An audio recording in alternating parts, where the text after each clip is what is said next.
Hello friends, तो कैसे हो आप सब। आई होप कि सब बहुत अच्छे होंगे। सीजीएल चॉइस के डेली टारगेट सीरीज के डे 6 में पार्ट 2 में आपका स्वागत है। ठीक है, पार्ट 2 में एक चेंज ये किया है हमने कि वीकली हम आपको बताएंगे, कुछ एक सब्जेक्ट देंगे या कुछ एक टॉपिक देंगे, कुछ स्पेशल टॉपिक्स देंगे जो आपको वीकली रिवीजन करने होंगे अपने रिवीजन के अलावा। ठीक है, तो ये इस पार्ट 2 की खासियत है। तो डे 6 है और कुछ कुछ कैलकुलेशन जो है हम हमेशा लेंगे ताकि आपकी जो प्रैक्टिस है कैलकुलेशन की वो भी अच्छी बनी रहे और प्रैक्टिस होती रहे। मतलब आप भूलो नहीं कि 3 डिजिट इंटू 3 डिजिट को किस तरह करना है, 2 डिजिट इंटू 2 डिजिट को किस तरह करना है, तो ये आप भूलो नहीं, इसलिए हम ये भी साथ में रखेंगे। ठीक है, तो 3 बातें। पहली बात, चैनल पर नए हो तो चैनल को सब्सक्राइब जरूर कर लो, और क्योंकि बहुत सारे यूजफुल वीडियोस आपको यहाँ मिलेंगे। दूसरी बात, वीडियो को लाइक करके जाया करो, क्योंकि वीडियो बहुत अच्छी मेहनत भी लगती है। आप देख रहे हो टाइम निकाल के इतना लिखना, वीडियो बनाना डेली इतना पॉसिबल नहीं हो पाता इन लाइफ, आप ऑफिस जॉब जब कर रहे हो। ठीक है, तो थोड़ा सा वीडियो को लाइक करके जाओ और रेगुलर रहना है। तीसरी बात ये है कि रेगुलरिटी आपकी जरूर मेंटेन रहनी चाहिए, तभी ये सीरीज जो है वो सक्सेसफुल हो पाएगी अगर आप रेगुलर रहोगे। तो शुरू करते हैं सबसे पहले कैलकुलेशन पार्ट से। ठीक है, तो देखो वीडियो बना रहा था, बीच में ही जो टिफिन वाला है वो आ गया था, तो उस वजह से जो कैलकुलेशन पार्ट में समझाने की कोशिश कर रहा था वो नहीं समझा पाया। ठीक है, अभी हम डिस्कस कर लेंगे तीनों कैलकुलेशन वाली चीजों को। ठीक है, तो उससे पहले मैं सोच रहा हूँ कि पहले हम सब्जेक्ट वाइज जो टारगेट्स हैं उनकी बात कर लें, फिर लास्ट में जो हम कैलकुलेशन पार्ट पे जाएंगे। ठीक है, सबसे पहले मैथ्स में बात करें, रिवीजन करना है। टाइम एंड वर्क का डे 2 है। टाइम एंड वर्क का डे 1 हमने कल शुरू किया था। इसकी क्लास की लिंक, जो पूरी टोटल क्लास है उसकी लिंक मैंने दे दी थी आपको टेलीग्राम चैनल पर, और जो ग्रुप है उसमें, जिनके लिंक डिस्क्रिप्शन में। अगर आपने ज्वाइन नहीं किया तो जाके ज्वाइन हो लो, बहुत इंपॉर्टेंट चीजें हम आपको मिलती रहती है, अपडेट्स मिलते रहते हैं। प्रैक्टिस की बात करें तो रेशियो टॉपिक हमारा कंप्लीट हो चुका है, उसमें 220 से 250 नंबर क्वेश्चन करने। पार्टनरशिप में 20 से 40 नंबर क्वेश्चन करने। दोनों पिनेकल या किरण पब्लिकेशन की जो भी आपके पास बुक है दोनों में से, या आपके पास राकेश यादव सर की बुक है तो वो भी, कोई भी प्रीवियस ईयर की बुक है उससे आप ये दोनों टॉपिक कर सकते हो। अगर देखो कईयों को बात आ रही है कि पार्टनरशिप टॉपिक है नहीं उनकी बुक में अलग से, तो हो सकता है रेशियो में इंक्लूड कर दिया हो, तो आप रेशियो की 50 क्वेश्चन कर लेना। समझ रहे हो, अगर पार्टनरशिप टॉपिक अलग से नहीं है तो आप रेशियो के ही 50 क्वेश्चन कर लेना प्रैक्टिस। ठीक है, 220 से 270 कर लेना, लाइक समझ रहे हो। तो ये आप कर सकते हो किरण या पिनेकल किसी भी बुक से।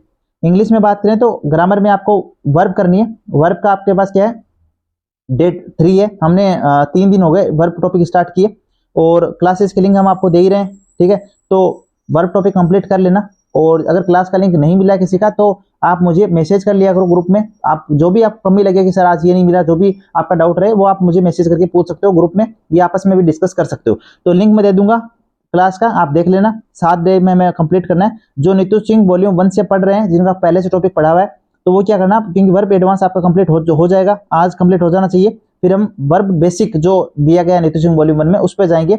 बेसिक कंप्लीट हो गया, सॉरी एडवांस पे जाएंगे, तो वो आपको पढ़ना है। तो आज बेसिक वाला कंप्लीट कर लेना पोर्शन, ट्यूशन करके फिर हम एडवांस वाले आपको पढ़ना है कल से। ठीक है, और क्लास का जो क्लासेस कर रहे हैं उनका लिंक मैं दे दूंगा, तो आप टेलीग्राम चैनल पे जुड़े रहना, वहां आपको क्लास का लिंक मिल जाएगा। वोकेबलरी में बात करें, वन वर्ड करना है 700 से 720, ईडीएम करने 560 से 580, 20 करने, 20 ये करने। सिनोनिम्स को रिवाइज कर लो, अभी कुछ नहीं करना इस बार। तो इस वीक में जितने भी सिनोनिम्स हमने पढ़े हैं उनको रिवाइज कर लो, और इनमें 20-20 ये टॉपिक कर लो। ठीक है, अब आगे चलते हैं। कॉम्प्रिहेंशन में आप क्लोज टेस्ट कर लेना 44 नंबर, पैराजम्बर कर लेना 195 टू 200, पैराग्राफ कर लेना 41 नंबर पैराग्राफ कर लेना। ठीक है, और बात करें रीजनिंग में तो एनालॉजी करनी है 220 से 230, कोडिंग डिकोडिंग 60 से 70 नंबर क्वेश्चन। कैलेंडर की क्लास 3rd का लिंक मैं दे दूंगा, हमारा टॉपिक कंप्लीट हो जाएगा कैलेंडर। तो कैलेंडर अगर आपका नहीं पढ़ा हुआ है तो क्लासेस के थ्रू आप कर सकते हो, जो हम प्रोवाइड कर रहे हैं आपको। और ये आपको जो है कौन सी बुक से प्रैक्टिस करना है, तो पिनेकल या किरण पब्लिकेशन की जो भी प्रैक्टिस बुक है दोनों में से किसी एक बुक, अगर नहीं है बुक ले आओ, जरूरी पड़ेगी रीजनिंग की बुक भी ले आओ। ठीक है, तो वहां से आपको प्रैक्टिस करने। ये कॉम्प्रिहेंशन पार्ट जो है वो भी आपकी प्रीवियस ईयर की बुक पिनेकल या किरण वाली किसी से, दोनों में से किसी भी एक बुक को ला सकते हो, उससे कर सकते हो। ठीक है, अब बात करते हैं जीके की। तो जीके में हमने क्या पढ़ लिया, हमने कॉन्स्टिट्यूशनल असेंबली पढ़ ली, हमने जो फंडामेंटल राइट्स है वो पढ़ लिए, हमने जो है कुछ सोर्सेस वगैरह हम स्टैटिक जीके में कंप्लीट कर चुके हैं कि कौन से सोर्सेस, मतलब कौन सा सोर्स लिया गया था संविधान में, कहां से लिया गया था, वो हमने पढ़ चुके हैं स्टैटिक जीके में। ठीक है, अब आपका टॉपिक जो है वो directive principles and moral duties. Directive principles होते हैं नीति निर्देशक तत्व, और मोरल ड्यूटीज मतलब मूल कर्तव्य। तो मूल कर्तव्य 51 क्या में है आपको पता होना चाहिए। ठीक है, डायरेक्टिव प्रिंसिपल्स जो है 36 टू 51 ये अनुच्छेद है इनका, यहाँ पे है ये। ठीक है, तो मैं ये कहना चाह रहा हूँ कि ज्यादा क्वेश्चन नहीं बनेंगे, बट जो क्वेश्चन बनेंगे वो इंपॉर्टेंट बनेंगे। लाइक अनुच्छेद 40 बनेगा कि शेड्यूल जो 40 है उसमें क्या दिया गया, तो ग्राम पंचायत दी गई है। 42 जो है उसमें प्रसूति अवकाश दिया गया। 44 जो है उसमें सिविल जो समानता है उसके बारे में कहा गया।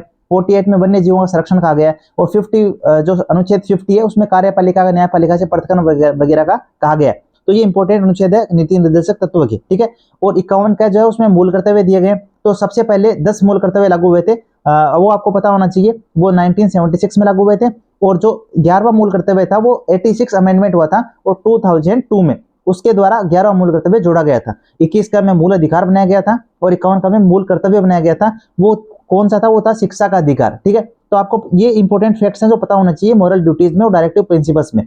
आपको ये भी पता होना चाहिए मॉरल ड्यूटीज कहाँ से ली गई है, किस समिति की सिफारिश पे ली गई थी। सरदार स्वर्ण सिंह समिति के बारे में आपको पता होना चाहिए। तो आप ये दोनों में जो इंपॉर्टेंट फैक्ट्स है वो पढ़ लेना कल, और बहुत अच्छे अच्छे क्वेश्चन बनते हैं, इसलिए ध्यान से पढ़ लेना। और देखो इन दोनों टॉपिक से जो भी टॉप 5 क्वेश्चन आपको लगते हैं कि भाई ये एग्जाम में आ सकते हैं, वो आप कमेंट में बताओगे। कमेंट में हम एक इस तरह ये कम्युनिटी बनाएंगे, जो भी जीके के टॉपिक हम करें उनमें है ना, हम टॉप 5 क्वेश्चन आप प्रत्येक जना लिखोगे। और सोचो कि जब आप मान लो 5-10 जने भी लिखोगे इस तरह से, तो 25-30 क्वेश्चन का संकलन होगा, और वो मोस्ट इंपोर्टेंट क्वेश्चन होंगे। ठीक है, आप सभी के हिसाब से मोस्ट इंपोर्टेंट है वो। और जब आप उन कमेंट्स को पढ़ोगे तो आपको कुछ सीखने को मिलेगा। हम अभी कमेंट करते हैं या कुछ भी कमेंट आपको देखने को मिलते हैं, तो वहां से कुछ ज्यादा सीखने को नहीं मिलता है। तो ये एक इनिशिएटिव है, अगर आप इसमें पार्टिसिपेट करते हो तो बहुत अच्छा है, नहीं करते हो तो कोई दिक्कत नहीं है। बट अगर पार्टिसिपेट करोगे अपने हिसाब से इन दोनों टॉपिकों के 5 मोस्ट इंपोर्टेंट क्वेश्चन क्या बनते हैं वो लिखोगे। स्टैटिक जीके में बात करें, रिवीजन करना है प्रीवियस अभी जो टॉपिक हम कर चुके हैं इस वीक में उनका। ठीक है, तो ये था हमारा टारगेट। टेस्ट भी आपको करना है, उसका देख लो। तो मॉक टेस्ट नंबर आपको करना है 5 दिसंबर की शिफ्ट 3rd वाला मॉक करना है आपको। इसका स्कोर ग्रुप में शेयर कर देना। 2 दिन का टाइम मिलता है एक मॉक करने के लिए।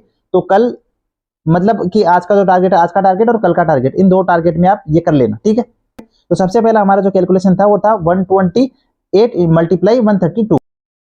ठीक है, यही था। तो इसके डिस्कशन हम पहले भी कर चुके हैं, आपको पता होगा किस तरह से करते हैं। सबसे पहले पहले डिजिट को मैं इससे मल्टीप्लाई करूंगा, कितना आएगा 6। तो यहां मैंने लिख दिया 6। फिर मैं कह रहा हूं कि भाई इस स्टेप को मैं आगे बढ़ाऊंगा और 2 को 2 के पास लेके जाऊंगा और 8 को 3 से करूंगा। तो 24 और 4 28, 28 का 2 और एक हंसी लगा दी, 2 हंसी लगा दी।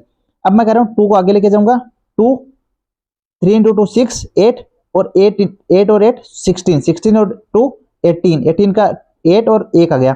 अब मैं कह रहा हूं मैंने 2 को तो आगे तक ले गया, अब 3 की बारी, तो 3 को आगे तक लेके जाऊंगा, 3 एकम 3 और 1 ये बच गया, इसको आगे ले जाऊंगा, तो 3 और 2 5, 5 और 1 6। अब मैं कह रहा हूं फर्स्ट डिजिट को फर्स्ट डिजिट से कर दूंगा, तो 1 और 1 2 1, तो क्या आ गया 16,886, ये इसका आंसर आ गया। ठीक है, अब सेकंड कैलकुलेशन करते हैं। पहली बात तो कैसे कर सकते हैं, अगर आपको टेबल याद है, 26 मल्टीप्लाई 9 कितना होता है 234, 234 का 4 और 23, 26 इंटू 6 कितना होता है 156, 156 और 23 कितना होगा 176 प्लस 3 कितना होगा 179। ये लो, ये इसका आंसर आ गया। तो ये इस तरह से आपको 2 डिजिट इंटू 2 डिजिट को मल्टीप्लाई करना है, इस तरह से 3 डिजिट इंटू 3 डिजिट को मल्टीप्लाई करना है। अगर समझ में नहीं आया तो आप जब प्रीवियस वीडियोस देखोगे हमारे, उनमें हमने ऐसे बहुत सारे एग्जाम्पल कर लिए हैं। तो अगर आप टारगेट कर रहे हो तो डेफिनेटली आपको समझ में आया होगा। नहीं समझ में आया तो कल हम वापस से एग्जाम्पल लेंगे, कल समझ में आ जाएगा, फिर परसों वापस लेंगे, परसों आ जाएगा। हमारे पास बचा 28 का स्क्वायर, इसको कैसे करेंगे? सबसे पहले 8 का स्क्वायर कर लो, कितना आएगा 64, 64 का 4 लिख लिया। ठीक है, लिख लेता हूं, थोड़ा सा मुझे साइड में करना पड़ेगा। 64 का 4 लिख लिया। अब मैं कह रहा हूं कि मैं 8 को 2 से मल्टीप्लाई करूंगा और उसका डबल कर दूंगा। 8 को 2 से मल्टीप्लाई किया कितना 16, 16 का डबल कितना हुआ 32, 32। तो अब 32 में क्या जोड़ूंगा मैं, क्योंकि मेरा 8 का स्क्वायर 4 था तो मेरी हासिल 6 लगी थी। अब उस 6 को जोड़ दूंगा, कितना गया 8। अब मेरे पास कितना गया 3 हासिल आ गई। अब 2 का स्क्वायर करूंगा और 3 जोड़ दूंगा। मेरी बात समझने का प्रयास किया। सबसे पहले पहले डिजिट का स्क्वायर करना है 4, तो 16 आया था ना, तो 4 और हासिल 6 आ गई थी। फिर इन दोनों को मल्टीप्लाई करूंगा, उसका डबल कर दूंगा। मल्टीप्लाई 16 डबल किया 32, 32 में जो हासिल आई थी 6 उसको जोड़ दिया 38, 38 का 8 और 3। अब पहले डिजिट का स्क्वायर करूंगा और ये हासिल जोड़ दूंगा, तो 4 और 3 7। तो ये था हमारे आज की कैलकुलेशन ट्रिक्स। अगर आपको समझ में आए तो वेल एंड गुड है, नहीं समझ में आए तो हम अगले वीडियो में डिस्कस करेंगे। ठीक है, तो आई होप कि आप कोऑपरेट करेंगे और चीजों को अच्छे से समझने की कोशिश भी कर रहे होंगे। समझ में नहीं आया कोई दिक्कत नहीं है, हम आगे वाले वीडियो में डिस्कस करेंगे, डोंट बी वरीड। ठीक है, तो ये था आज का हमारा टारगेट। वीडियो पसंद आया तो वीडियो को लाइक कर दो।